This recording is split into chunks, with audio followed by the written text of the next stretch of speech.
What is going on with you, YouTube? Cage TV back with another video. Headed to the Laker game to go see the 2020 champs finally play. I think they're playing against the Portland Trail Blazers tonight, so it should be a good game. Get to see AD and LeBron and Russell Westbrook try to put up a game-winning performance.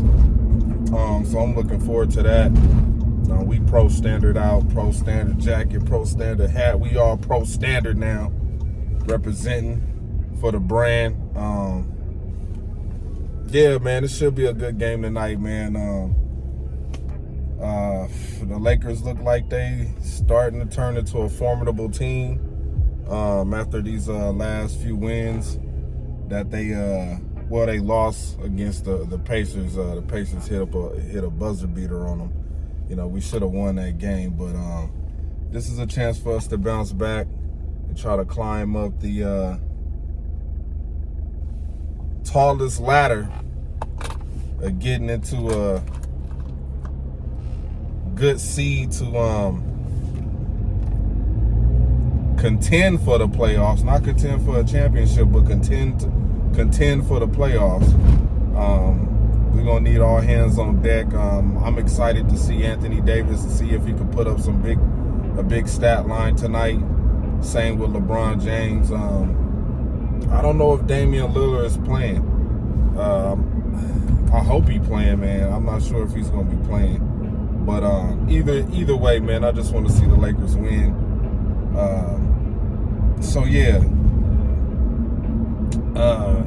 let's get into some Packer shit, since this is what this channel is mainly about. We'll get into some Packer shit and let's talk about it. Aaron Rodgers is deciding to play against the Chicago Bears this Sunday and in Soldier Field. I guess the x-rays came back negative. And, you know, the talk about this week has been, you know, is this the end of his career? And it's close to it, but it ain't the end of his career, but it's getting close to it. And should they sit Aaron Rodgers and let Jordan Love play? If Aaron Rodgers feels good enough to go out there and compete and try to win a game, since we're not mathematically eliminated from the playoffs, I don't know how you figure that.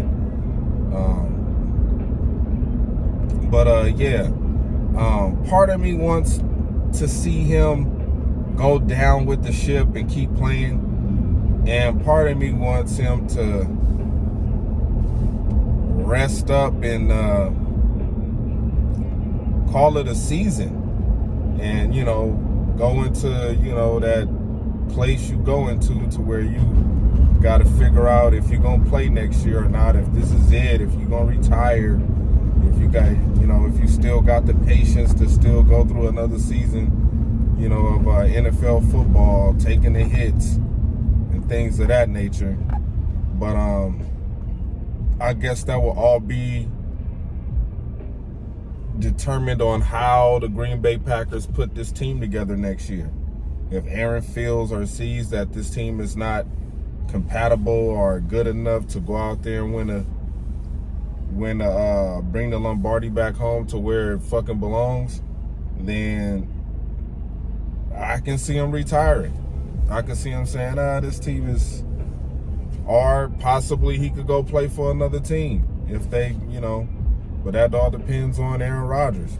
But walking away from $60 million a year for next year, that's a lot of money to walk away from just playing 17 games. Plus, he said in his locker room interview that they pay him to go out there and play. So there you have it. Like I told y'all, he's obligated to go out there and play these next few seasons with the Packers. Or, you know, why sign a guy? Why give him $150 million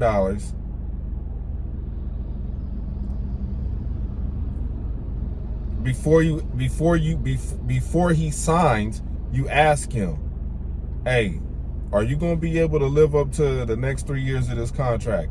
And if he says yes, and it's written in the agreement that he got to play these next 3 seasons out because the Green Bay Packers don't feel highly confident in Jordan Love's abilities right now to lead this team to a championship. Then you got Ted Thompson stepping down in 2025. You give Matt LaFleur and Goot a contract extension until it's time for Mark Murphy to retire. I think I said the wrong name earlier, but whatever. Mark Murphy to retire in 2025. Then you got to be asking yourself, are we willing to go all in to try to win another championship with Aaron Rodgers before this whole thing blows up?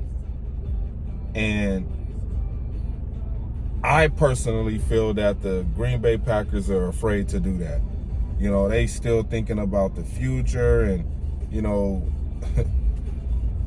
if Mark Murphy is leaving, why not just go all in and let the problems of the future be in the hands of the new guy that got to deal with the shit? I mean, once Mark Murphy is gone, I'm pretty sure, unless the Packers win the championship, or if they don't, or let's just say hypothetically they don't, then we already know that Matt LaFleur's ass is going to be on a hot seat. Good is going to be on a hot seat. So I don't understand why these guys don't go just all in on trying to get the right guys in Green Bay, try to have a better draft than what you had last year, because I think last year's draft was all right. I thought last year's draft was all right as far as, you know, the receivers and Quay Walker panning out, and a couple of the offensive linemen showcasing some skills, and, you know, seeing Samori Toure have a spotlighted moment.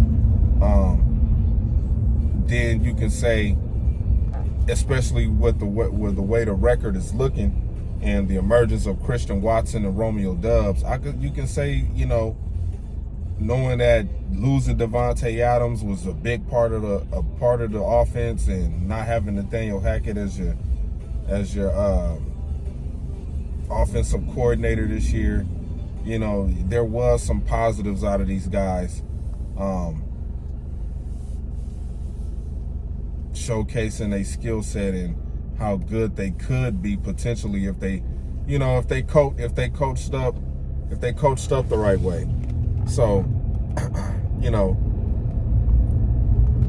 of course the cap is going to be a big part of this whole scenario. I still don't know how Russ Ball was able to pull off a miracle of clearing all that cap space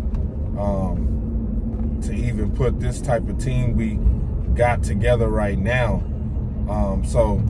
And, you know, still having enough money to give Jair Alexander the money he wanted to get, and paying Aaron Rodgers, and giving Russell Douglas his contract, and Devondre Campbell. So Russ Ball knows the loopholes, especially with a lot of the teams are, you know, this new scheme of the way they figuring out loopholes to, you know, spread the money out on these contracts with extending players and restructuring. You know what I'm saying? You got to tip your hat off to Russ Ball on finding a way to, you know, put a group of guys that got a lot of potential to flourish on this team. It just depends on how well they play and if Green Bay finds any value in them. So it's a lot of question marks as of right now. But just looking at things, where we are and where we at, of course, you know, you just want to see this team just start winning some games. You don't want to, a lot of these teams talk, with the talk of tanking for a higher draft pick and shit like that. Sometimes having a high draft pick don't always work out. Sometimes it just don't work out. And we've seen that across the board with a lot of these teams. So I'm just speaking as far as like team morale, confidence building type of things that, a team needs in order to think in a mindset of being successful. If you go out there and you just start tanking to try to get a high draft pick, then you're going to carry that over into the next season of just thinking that losing is okay. And losing is not okay. It's not okay in Green Bay. I'll tell you that much, especially being the blueprint to winning championships and being the greatest football team in sports history. So, tanking and trying to lose games to get a high draft pick, not knowing what Goot is going to do if he had a high draft pick. You don't know what, Goot might get nervous. He might have a mental breakdown during the draft and just wind up picking some offensive lineman from McGillicuddy University that we ain't never heard of before, and the dude just don't pan out, and you just start thinking like, bro, like, is it time to get a new GM? I love what he does for free agency, but drafting ain't really been his strongest attribute as far as putting a team together. So hopefully this next upcoming season he can, collectively and mentally, as a group with this organization and the people they have on board to have a mindset of getting some talented guys in the draft to get this team back to being where it should be. This was a eye-opening season, not only for the organization, but for Matt LaFleur's coaching abilities, for Joe Barry's coaching abilities. And I feel what Packer fan in Vegas has been saying, this dude was a part of an 0-16 team, you know what I'm saying? And, knowing the Green Bay Packers knew that, who knows what Joe Barry said to get them to jump on board with hiring him. He probably said something so clever to where he's been able to keep getting jobs that it worked on the Green Bay Packers. Oh, let me say what I said to get the job with the Rams. And then maybe, they'll fall for it too. And that's probably what happened. So we got to deal with Joe Barry right now, and that's just the looks of it so far. But I hear a lot of Jim Leonard from Wisconsin, but I like the idea, but I don't want, if Jim Leonard comes in, I want him to have an attitude, a no-nonsense attitude about having a great defense. I don't want him coming in here and being a fucking yes man because he's around pro athletes and Aaron Rodgers and oh my God, I'm coaching defense on a team with Aaron Rodgers. Like, no, I want a defensive coordinator that's gonna come out there and speak the truth. Yo, look, we did what we could. We tried to do what we tried to put up a fight. The offense obviously couldn't get nothing going when we were making stops, and when we did get turnovers. So I don't know. You got to ask the offense why we're not on the winning side of this game to this Sunday. You know what I'm saying?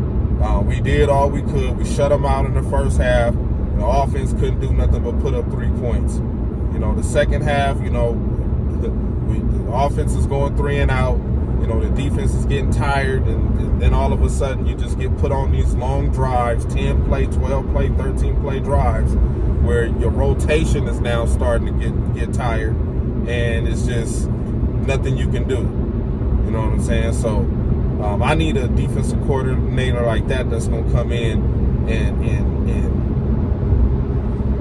push the accountability on the offense and the coaching staff, the offensive coaching staff. You know what I'm saying? Joe Barry is with this whole trying to be a manager of the linebacker coach and the defensive line coach and a DB coach. They addressed their concerns from the players to me, and I took it into consideration and said, fuck what they talking about, this is what we're going to run next week. That's exactly what Joe Barry did. So, of course, he's not listening to the players. You know, Jair and them said that they addressed their concerns to the defensive coordinator.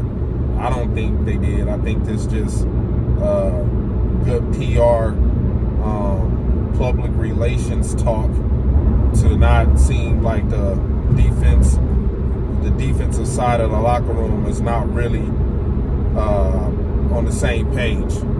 But, you know, we got the Bears this week. I think it's going to be a close game. I don't know if Justin Fields is playing, but either way you look at it, it's going to be a close game, especially going out there playing with a quarterback with bad ribs. I'm pretty sure the Green Bay Packers are going to try to run the ball a lot this game, try to get the run game working and not have Aaron Rodgers have to roll out of the pocket and put his body in, you know, situations to where he could potentially re-aggravate his rib or oblique or whatever it is, whatever is going on with him. So, you know, let's just see what this team can do this week. I'm not, you know, I know it's a part of the narrative of Aaron Rodgers having to own the Chicago Bears at all costs, but I think it's going to be an interesting game. I think this game is going to be a very interesting game against the Green Bay Packers and the Chicago Bears. I don't think it's going to be a blowout with the Packers. I think it's going to be a close game. I think this game is going to be close. No matter who's playing at quarterback, if Aaron Rodgers is playing at quarterback, if I'm Justin Fields, I'm like, hey, I'm going out there playing too. He playing hurt, I'm playing hurt. So, it's going to be an interesting game, a weird game. That's just how I'm looking at it. It's going to be tough to see what this defense can do after what happened to this defense last week against the Philadelphia Eagles. So I'm about to head to this Laker game and see what the boys in purple and gold are made of against the Portland Trail Blazers, and see if we can keep this winning thing going on and try to get above or at least get to 500. You know what I'm saying? So, yeah, I'm out.